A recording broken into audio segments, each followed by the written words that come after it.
Following Order 66 and his exile upon Tatooine, Obi-Wan Kenobi would vividly remember his encounters with Dooku's dark acolyte Asajj Ventress, and even more, who she truly was beneath the surface. Compelled to write about his enemies during the Clone War 3 years after the galactic conflict, Obi-Wan would recall Ventress sympathetically, understanding that she was very different from the Sith despite her actions during the war, concluding she had many redeeming qualities.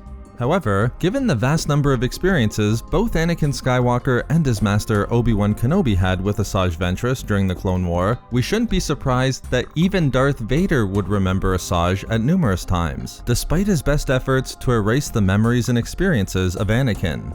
For example, when an undistinguished Jedi Knight named Bol Shatak was able to inflict a significant blow to Vader's hand with her lightsaber, the Sith Lord would note that prior to Mustafar, Asajj Ventress was in an elite group of duelists along with Dooku and Obi-Wan who'd been able to skillfully best him in a duel, showing her some respect in this regard. Even better, one of the circumstances in which Vader would recall Dooku's Dark Acolyte actually took place during the events of A New Hope.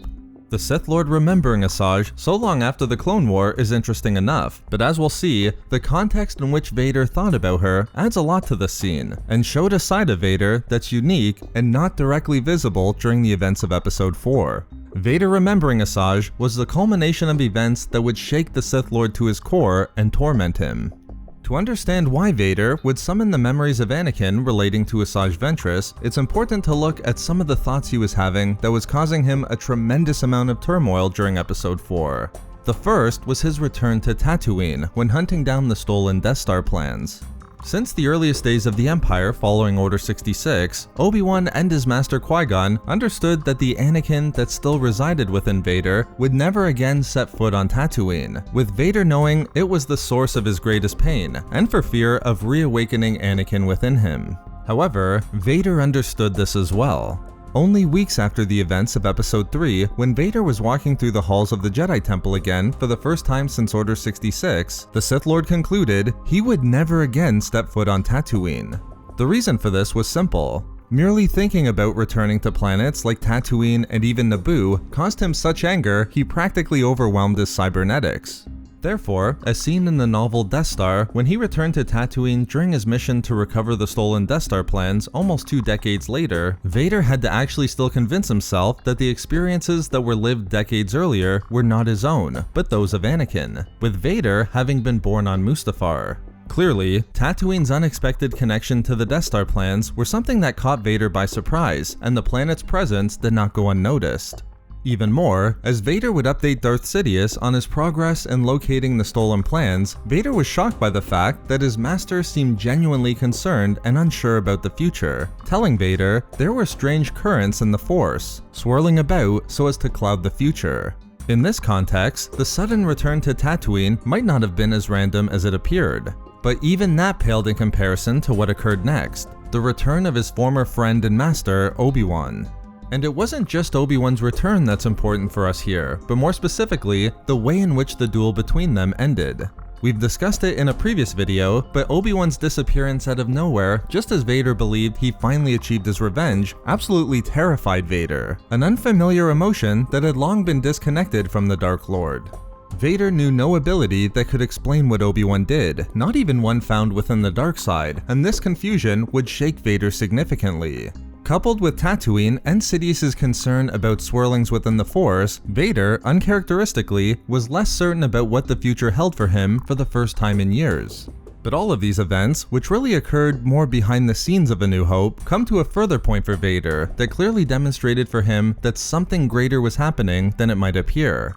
This was his return to Yavin 4 after following the Millennium Falcon to the moon and the Rebel base located there.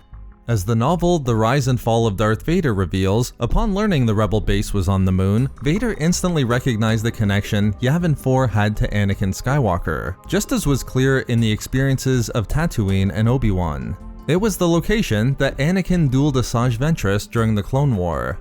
Vader remembering this event like this is just a great part of the lore, but it's not surprising once he began noticing the series of events that were unmistakable by this point.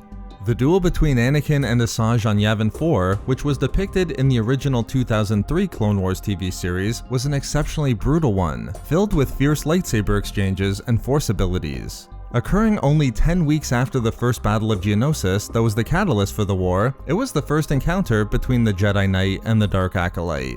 However, the duel is notable for Anakin as in overcoming Ventress's onslaught, it represented one of the earliest instances when Anakin gave in to his rage and hatred during the war, allowing him to further approach the path of the dark side.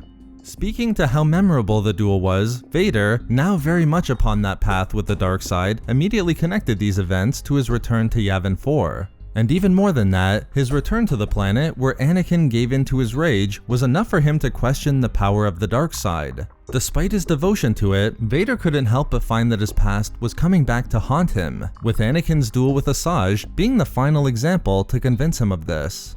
Eventually, of course, Vader's confidence would return, but the Legends lore did a great job of introducing the importance of Anakin's duel with Asajj for Vader during the events of Episode 4, where together with the return of Tatooine and Obi-Wan, Vader was tormented by his return to Yavin 4, and it caused him to believe that his past was haunting him. So there we have it, why Vader recalled his duel with Asajj Ventress during Episode 4. Thank you very much to all of the Patreon members of Star Wars Reading Club, as your support is so greatly appreciated. You can find all of our social media links and a link to our Star Wars gaming channel in the description below for updates and even more Star Wars content. We love making these videos, so why not subscribe for more fun Star Wars theories and discussions. Also, if you enjoyed the video, think about giving a like or leaving a comment. If not for me, for memories.